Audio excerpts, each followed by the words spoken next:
साथियों नमस्कार, कैसे हैं आप सब लोग। मज़ामा केम छो, कैसा है। साथियों आप सबको जय श्री राम, जय बालाजी। साथियों आज के डिस्कस का एक महत्वपूर्ण टॉपिक है divorce on ground of adultery. शब्दों से आपको स्पष्ट हो रहा होगा कि तलाक याचिका यदि जारकर्म के आधार पर दाखिल की जा रही है तो उस स्थिति को कानूनन हम कहेंगे divorce on ground of adultery. Clear है। अब एडल्ट्री से आपका अभिप्राय क्या है, ये महत्वपूर्ण बात है। एडल्ट्री तभी पिक्चर में आती है कि जब कोई महिला या कोई पुरुष जो है विवाहित है और विवाह के पश्चात उसके किसी अन्य पुरुष या किसी अन्य महिला से अवैधिक, जिसको हम कहते हैं इलिशिएट रिलेशनशिप है, जो कि सेक्सुअल होनी चाहिए। अगर वो सेक्सुअल रिलेशनशिप नहीं है, एक मियर रिलेशनशिप है, इस सिनेरियो में एडल्ट्री के प्रोटोकॉल जो है वो लागू नहीं होंगे। साथियों कई बार क्या होता है कि हम लोग जल्दबाजी में केस दाखिल करते हैं कि हमारी वाइफ जो है किसी के साथ घंटों घंटों बातें करती रहती है। It is not a instance of adultery. Connecting chain हो सकता है बट प्रॉपर इंस्टेंस नहीं है। ये हमारी वाइफ को हमने बाजार में जो है घूमते हुए देखा किसी के साथ में, तो it is not a ground to assume the adultery. ये हमारी वाइफ जो है अपने किसी पुरुष मित्र को बुलाती है और उससे घंटों घंटों बातें करती रहती है, तो क्या हो गया इसमें। देखो आपको वो एविडेंस कोर्ट को बतानी है कि जहाँ पर आप एक निष्कर्ष निकलवा सको। जब तक निष्कर्ष नहीं आएगा तब तक आप प्रॉपर तरीके से जो रिजल्ट्स हैं उसको ऑब्टेन नहीं कर पाओगे, प्रॉपर तरीके से रिजल्ट ओरिएंटेड नहीं हो पाओगे। देखो छोटी सी बात है कि एडल्ट्री को किसी भी कानून में जो है डिफाइन नहीं किया गया है। सेक्शन 497 आईपीसी का मियरली ये कहता है कि यदि विवाह के पश्चात भी किसी पुरुष या किसी महिला के किसी अन्य पुरुष या किसी अन्य महिला के साथ अवैधिक शारीरिक संबंध रहते हैं तो ऐसी स्थिति को एडल्ट्री कहा जाएगा, जो कि रेप नहीं होगी, क्योंकि वो संबंध जो है वो कंसेंचुअल है। बट कानूनन यह एक अपराध था, बट माननीय सुप्रीम कोर्ट ने इस सेक्शन को ही टर्न डाउन कर दिया, इसको ही अल्ट्रा वायरस कर दिया और ये कह दिया कि महिला जो है किसी गुलाम नहीं है और महिला जो है अपना पार्टनर जो है वो खुद चुन सकती है। बट प्रॉब्लम ये है हमारे देश के अंदर कि ये देश जो है संस्कारों का देश है। इस देश में प्रभु राम हुए, इस देश में श्री कृष्ण हुए, इस देश में तो संस्कारों के देश में ये कह देना कि पत्नी की इच्छा कि वो जो चाहे वो करे, पत्नी की इच्छा जिसको चाहे अपना शरीर सौंपे, पत्नी की इच्छा कि वो अपनी इच्छा का लाइफ पार्टनर जो है वो चुन सकती है, तो फिर शादी जैसे पवित्र इंस्टीट्यूशन का ड्रामा क्यों। भाई सुप्रीम कोर्ट ने जब रिकॉग्नाइज कर रखा है लिव इन रिलेशनशिप को, तो मेरे हिसाब से अगर महिलाएं ये मानती हैं कि हमारा कैरियर जो है हमारे लिए इंपॉर्टेंट है, हम कैरियर ओरिएंटेड हैं, हम अपना शरीर बच्चा पैदा करके ख़राब नहीं कर सकती हैं, हम जो सास ससुर हैं उसकी सेवा नहीं कर सकती हैं, हम ये चाहते हैं कि हमारा पति जो है उसके माता पिता के साथ नहीं रहे, तो बेटर इज़ दैट कि you should go in live in relationship. अगर आप ये चाहती हो कि हम ब्रह्मचार्य नहीं चाहते, हम सिर्फ अपना लाइफ जो है अच्छे तरीके से बिताना चाहते हैं, हम अपना लाइफ का फ्रीडम चाहते हैं जिस पर कोई रेस्ट्रिक्शन नहीं हो, कोई सास ससुर नहीं हो, कोई हस्बैंड नहीं हो और जो मर्जी हम करें। पर जब शादी से पवित्र बंधन में हम लोग बन जाते हैं तो वहाँ पर मैरिटल ऑब्लिगेशन भी जो है पिक्चर में आते हैं, वहाँ पर कॉन्जुगल राइट्स के कॉन्सेप्ट भी जो है पिक्चर में आते हैं। क्योंकि देखो सेक्स जो है मैरिज के लिए नेसेसरी है और सेक्स के साथ साथ ट्रस्ट भी ज़रूरी है। अगर ट्रस्ट नहीं तो सेक्स किस काम का। भाई आज हम देखते हैं कि जो मॉडर्न सोसाइटी उसमें हो क्या रहा है, जो लड़के और लड़कियां जो काम करते हैं बड़े बड़े मल्टीनेशनल कंपनियों में, मिनटों में जो है अपना कंपनी चेंज कर लेते हैं just for promotion, just for monetary gain, कि जहां बेटर ऑप्शन मिल रहा है वहाँ चले जाओ। तो वही हाल जो है शादी में हो गया कि पति चूज़ किया, शादी करी, मज़े लिए, खूब आराम से दिन भर कार्यक्रम करा और जब अच्छा पति मिल गया और जब जो है अच्छा ऑप्शन मिल गया तो उस पति को जो है चेंज कर दो। तो कुल मिला के जो टेंडेंसी आज के टाइम पे युवा में डेवलप हो रही है वो एक महत्वपूर्ण कारण बन चुका है तलाक का। इसके अलावा जो मॉडर्न कल्चर है, जो सोशल नॉर्म्स हैं, वो हम खुद ही चेंज कर रहे हैं। भाई जो हमारी सोसाइटी है उसने हमें कभी भी ये नहीं कहा कि आप चेंज करो, और बदलाव वो होते हैं कि जो जस्टिफाइड हो, बदलाव वो है कि जो रीजनेबल हो, बदलाव वो कि जो सोसाइटी में अच्छा चेंज लेकर आए। पर बदलाव हो क्या रहे कि आए दिन तलाक हो रहे हैं, आए दिन जो है मामले कोर्ट कचहरी में पहुंच रहे हैं और आए दिन लड़कियां आरोप लगा रही है अपने पति पे, सास ससुर पे, अपने देवर पे, अपने नंदों के ऊपर कि ये लोग मुझे मारपीट करते हैं, दहेज की मांग करते हैं। ज़रा सोचो कितने मामलों में जो है दहेज की मांग रियल में होती है और क्या स्टोरी बना के जो है पुलिस में पेश की जाती है और अल्टीमेटली जो है लड़के को फेस करना पड़ता है। ये सब विचारणीय बिंदु हैं जिस पर जो है हमें काम करना होगा। साथियों अब आते हैं वापस से मुद्दे के ऊपर कि जैसा कि मैंने आपको बताया कि आज हम डिस्कस कर रहे हैं divorce on ground of adultery. Adultery means sexual intercourse by a man और by a woman after marriage with a third party. और ऐसे रिलेशनशिप जो है इलिशिट रिलेशनशिप है, अवैध हैं और कानून में इस संबंध में दंड के प्रावधान थे सेक्शन 497 आईपीसी में। पर जब से सेक्शन टर्न डाउन हुआ है तब से कोई भी जो है प्रोसिक्यूशन या पनिशमेंट जो है नहीं हुआ और जो पुराने मुकदमे थे वो भी खत्म हो चुके हैं। और सबसे अच्छी बात क्या है कि सुप्रीम कोर्ट ने यद्यपि इस धारा को जो है रद्द कर दिया, बट एक बात लिखिए कि एडिल्ट्री करना अभी भी जो है पाप है। जो कोई एडिल्ट्री करेगा वहाँ पर जो एग्रीड पक्षकार है उसके पास एक ऑप्शन है टू सीक डिवोर्स। भाई लिखना आसान था सुप्रीम कोर्ट के लिए भी, बट ज़रा सोचो कि एडिल्ट्री ग्राउंड पर अगर आप केस लेके आ रहे हो तो क्या इतना आसान है कि उसको प्रूव करना? कतई भी नहीं। क्योंकि जब आप कोई प्लीडिंग लेके आते हो तो अपोजिट पार्टी उस एविडेंस पे जो है संदेह क्रिएट करती है, सस्पेक्ट करती है उस एविडेंस को, और ये कहती है कि एविडेंस जो है कॉम्प्रोमाइज्ड है, इसको कॉन्कॉक्ट किया गया है और इसको तैयार किया गया है by using the laboratory methods. और वहाँ पर कितना भी अच्छा केस आपका हो, आप केस को प्रूव ही नहीं कर सकते हो और अल्टीमेटली अच्छी स्थिति होने के बावजूद भी आप लोग जो है हार जाते हो। पर साथियों, एडिल्ट्री के मामले में हम केस को बेटर तरीके से कैसे रखें, किन किन बातों का हमें ध्यान रखना है, ये सब आज के जो है डिस्कस के मुद्दे हैं। ठीक है जी, तो आप कॉपी में जो है सबसे पहले नोट कर लो डिवोर्स ऑन ग्राउंड ऑफ एडिल्ट्री। तो जो पॉइंट हम डिस्कस कर रहे हैं वो सिर्फ बेस्ड है एडिल्ट्री के पॉइंट के ऊपर। रिमेनिंग ग्राउंड्स हम डिस्कस नहीं कर रहे हैं, सिर्फ हम बात कर रहे हैं एडिल्ट्री की यहाँ पर। तो जो मैंने आपको बताया है कि एडिल्ट्री की परिभाषा जो है कानून में नहीं है, इसको जो है आप लिख लो और अंडरलाइन कर लो। दूसरी इंपॉर्टेंट बात ये कि एडिल्ट्री को जो है डिफाइन किया गया है केवल और केवल सेक्शन 497 आईपीसी में, जो मैंने आपको बताया अभी। तीसरी बात ये कि 497 आईपीसी को जो है माननीय सुप्रीम कोर्ट ने जोसेफ शाइन के मामले में जो है रद्द कर दिया, जिसका अभिप्राय ये कि अभी अपराध नहीं है, मीन्स जो कोई भी एडिल्ट्री करेगा उसको जेल नहीं भेजेंगे, बट ये अभी भी ग्राउंड है डिवोर्स का। चौथी बात ये कि पहले कन्फ्यूजन था कि एडिल्ट्री जो है कैसे प्रूव करें। कुछ लोगों का मानना था कि बियॉन्ड रीजनेबल डाउट साबित करनी है, कुछ लोगों का मानना था कि सामान्य एविडेंस से ये प्रूव हो सकती है, बट अब ये कंट्रोवर्सी जो है फाइनली रिजॉल्व हो चुकी है।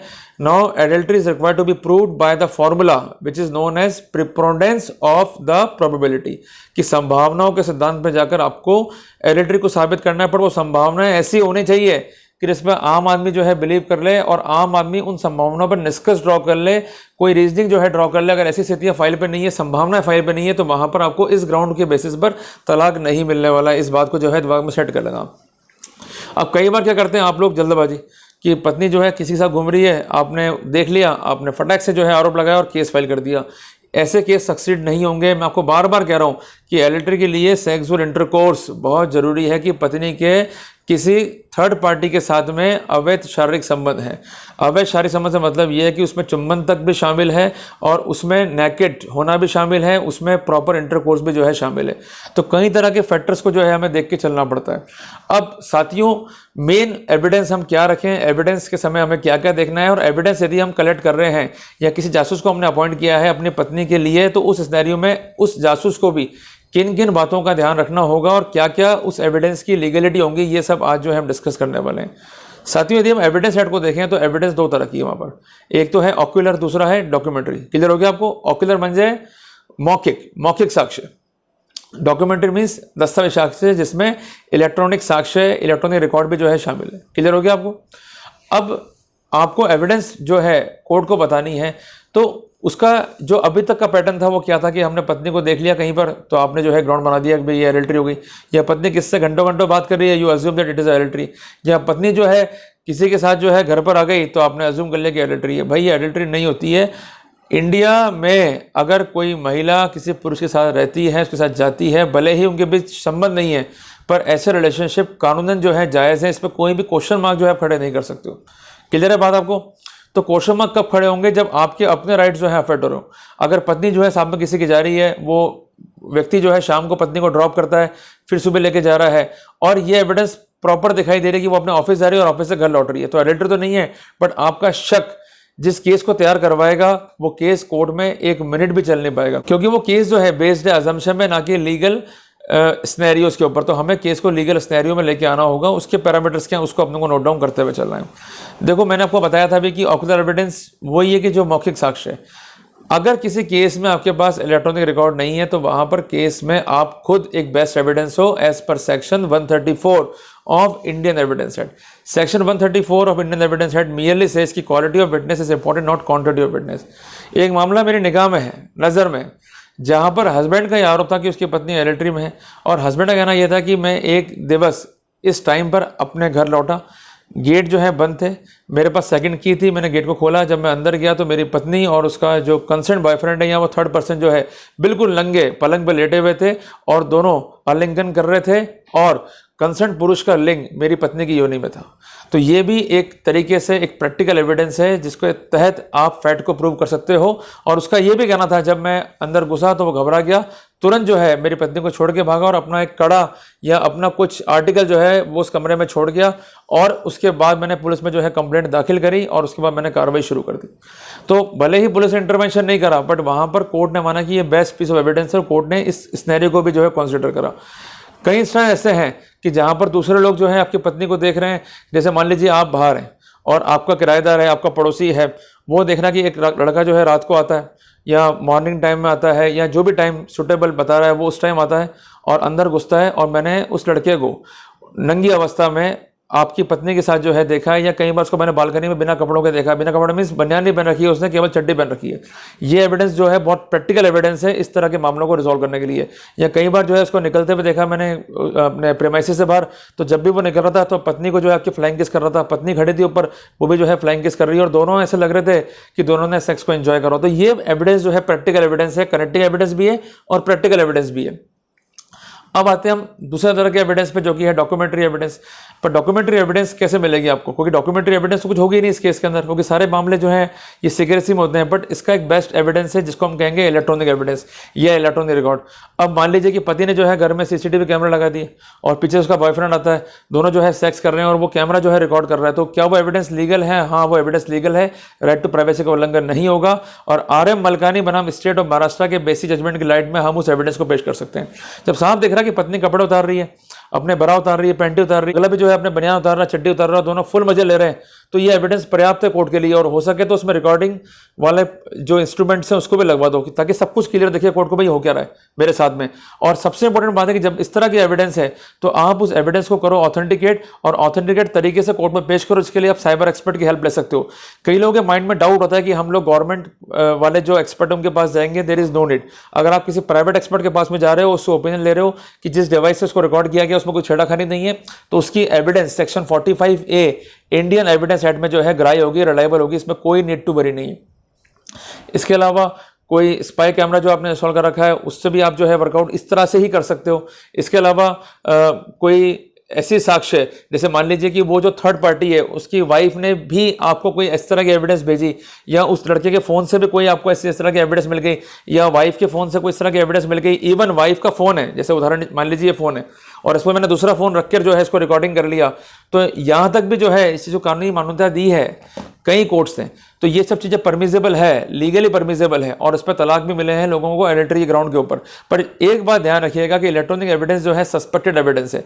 जब भी इलेक्ट्रॉनिक एविडेंस पेश कर रहे हैं, even though in family code, यद्यपि 65 भी इंडियन एविडेंस एक्ट के प्रोटोकॉल स्ट्रिक्टली लागू नहीं होते, तब भी हमें साइबर एक्सपर्ट की हेल्प लेनी है। हमको ये स्टैंड करना है कोर्ट के अंदर कि ये जो एविडेंस है इसमें कोई मैनिपुलेशंस नहीं है, इसका हैश वैल्यू प्रॉपर है, इसका टाइमलाइन जो है प्रॉपर है, इसका पाथ जो है प्रॉपर है, जो डिवाइस जिससे ये कंसिडर्ड एविडेंस प्राप्त किया गया है या कैप्चर किया गया है उसमें कोई मैनिपुलेशंस, कोई छेड़खानी नहीं है। और आप एक्सपर्ट नहीं है, जब एक्सपर्ट राय देगा और उस पर एफिशिएंट जरे अपोजिट पक्षकार कर नहीं पाएगा तो वहां पर एक बेटर रेमेडी जो है आपको मिल पाएगी। तो ये कुल मिला के मोटी मोटी चीजें हैं जो आपको ध्यान रखनी है। चीज़ें छोटी हैं बट अगर तरीके से काम करोगे तो वहां पर आपको फायदा मिल जाएगा। और इस तरह के एविडेंसेस को अगर हम रखते हैं तो अपना स्टैंड जो है हम क्लियरली प्रूव कर देंगे। तो आज के डिस्कस से हमने 4 निष्कर्ष निकाले। नंबर 1 कि sexual intercourse must be there. Number 2 हम इसको ऑक्यूलर एविडेंस है और इलेक्ट्रॉनिक एविडेंस से प्रूव कर सकते हैं। नंबर 3 अगर इलेक्ट्रॉनिक एविडेंस है तो 65 भी इंडियन एविडेंस एक्ट को हमें कंप्लाई विद करना होगा। चौथी बात, अगर सेक्सुअल इंटरकोर्स नहीं है तो वहां पर काम नहीं चलेगा। सेक्सुअल इंटरकोर्स की विभिन्न अवस्थाएं जैसे चुंबन करना, कपड़े उतारने की प्रक्रिया और जो आलिंगन होने की प्रक्रिया है, ये सब इसमें जो है शामिल है। तो ये सब जो है किनेटिक एविडेंस बनती है। इसके अलावा अगर व्हाट्सएप मैसेज भी उसके हैं उस व्यक्ति के साथ में जिसमें वो किस कर रही है, अपनी जैकेट फोटोग्राफ भेज रही है, वो अपनी नंगी फोटो भेज रहा है, ये अपने बॉडीली पार्ट की फोटो भेज रही है, वो अपने बॉडीली पार्ट की फोटो भेज रहा है, एवरीथिंग इज देयर और वो एविडेंस जो है आपके हाथ लग चुकी है। तो उसको प्रॉपर स्क्रूटनी करा के फ्रॉम साइबर एक्सपर्ट आप इस तरह के एविडेंसेस को जो है पेश कर सकते हो। और इस तरह के एविडेंस में ईमेल भी शामिल है, आपको ये पता होना चाहिए। तो कुल मिला के आपके अपने राइट्स हैं, क्योंकि कई लोगों को डर ही है कि भाई हम लोग पेश कर देंगे, लोग हम पे केस कर देंगे, देखो मेरी नंगी फोटो में पेश कर दी, मेरी तो बड़ी इज्जत खराब कर दी मार्केट में उन्होंने। और वो लड़का भी आप पे केस करता है, वो आप पे कतई केस नहीं करता है। प्राइवेसी तब लागू होती है कि जब उन्होंने कोई गलत काम नहीं करा हो। बार बार मैं कह रहा हूं, जैसे मान लीजिए कोई लड़का और लड़की होटल में जाकर रुके, दोनों एडल्ट हैं और आप होटल मालिक हो और आपने उनकी वीडियो रिकॉर्ड करके उसको उतार दिया एक्स वीडियो पे या मार्केट में या किसी अनशंट प्लेटफॉर्म के ऊपर, तो उस सिनेरियो में केस बन जाएगा भाई, आईटी एक्ट में भी और राइट टू प्राइवेसी के उल्लंघन का भी। बट अगर आपकी पत्नी है, वो गुलछर्रे उड़ा रही है, आराम से रुक रही है होटल में और आपके पास पुख्ता सबूत है उस होटल के मार्फत कि ये कार्यक्रम हो रहा है हमारे होटल में या हमारे घर पर, तो वो एविडेंस जो है एडमिसिबल है और वो एविडेंस जो है किसी में प्राइवेसी को उल्लंघित नहीं करती है, आईटी एक्ट को उल्लंघित नहीं करती है। बट एक बात जो है ध्यान रखना पड़ेगा आपको, इसमें जो है उतावला बना नहीं करना है। कल को ये नहीं है आपने वो लिख ले और वो मोहल्ले में बांट रहे हो, देखो भैया इसके कारनामे, इसके माँ को बांट रहे हो, देखो भैया कारनामे। अगर जहां आपने इसको सर्कुलेट कर दिया वहां मारे जाओगे आईटी एक्ट के अंदर। सर्कुलेट नहीं करना है, आपके पास प्रॉपर एविडेंस है, आप साइबर एक्सपर्ट के पास में उसको ले जाओ, उसका एग्जामिनेशन करो और अंडर सील कवरेज उसका एक प्रॉपर ओपिनियन जो है प्राप्त करो। उसके बाद वो ओपिनियन जो है उसके जरिए कोर्ट में जो है सबमिट कर दो और कोर्ट में एक अर्जी दाखिल कर दो कि जब भी मुझे कोर्ट बुलाती है for the interrogation inquiries I will be there, तो वहां पर कोई भी दिक्कत आपको नहीं आनी है। बट ये टेक्निकल बातें हैं, विशेषता आपको ध्यान रखनी है ताकि आपका भी जो है कुछ नहीं बिगड़े, जो साइबर एक्सपर्ट उसका भी कुछ नहीं बिगड़े और गलत लोग हैं उनको प्रॉपर जो है पनिशमेंट या उनको प्रॉपर जो है लेसन कोर्ट से मिल सके। हालांकि पनिशमेंट तो खैर नहीं मिलता है इन मामलों में, पर कम से कम ये कि आपका पेंट छूटे और जो उनके झूठे केसेस हैं उनसे भी जो है आपका पेंट छूटे। क्योंकि एक बार अगर हमारा स्टैंड क्लियर हो गया कि एडिटरी में थी और आपने एडिटरी को स्टैंड कर दिया तो वहां पर उसको मेंटेनेंस नहीं मिलेगा। And even though if she filed a false case और वहां पर वो प्रोसीडिंग को अब्यूज भी कर रही है तो वहां भी हम रिलीफ ले सकते हैं एट द एप्रोप्रिएट स्टेज। तो कुल मिला के जानकारी बहुत महत्वपूर्ण है। जानकारी जो है लाखों रुपए की कोई आपको बताएगा नहीं, पर मैंने प्रैक्टिकल वे में मेरे एक्सपीरियंस के बेसिस पे जो क्लाइंट मेरे पास में आते हैं उनसे डिस्कस के बेसिस पे मैंने समझ जानकारी जो है आपको शेयर करी है ताकि कम से कम आप प्रैक्टिकल वे में जाके अपना केस जो है लड़ सकें, अपना केस जो है डिस्कस कर सकें efficiently before the court of law.